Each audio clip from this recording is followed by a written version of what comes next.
يا أيها الذين آمنوا اتقوا الله وكونوا مع الصادقين.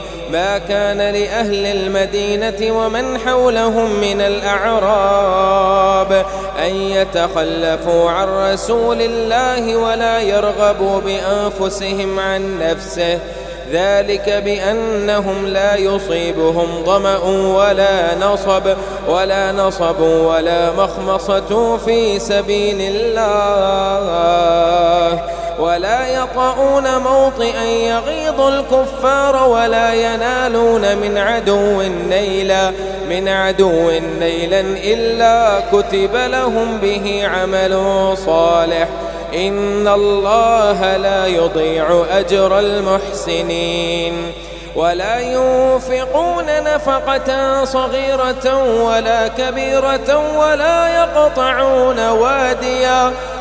يقطعون واديا إلا كتب لهم ليجزيهم الله أحسن ما كانوا يعملون.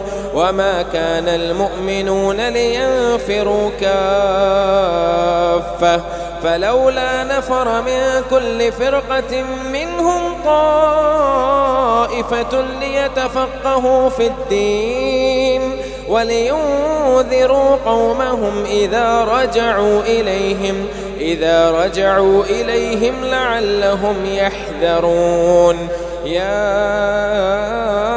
أيها الذين آمنوا قاتلوا الذين يلونكم من الكفار وليجدوا فيكم غلظة واعلموا أن الله مع المتقين.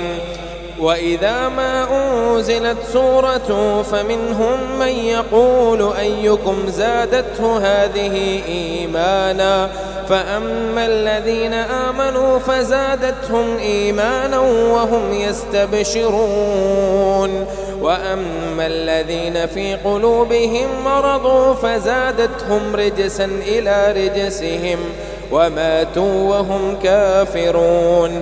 أولا يرون أنهم يفتنون في كل عام مرة أو مرتين ثم لا يتوبون ولا هم يذكرون.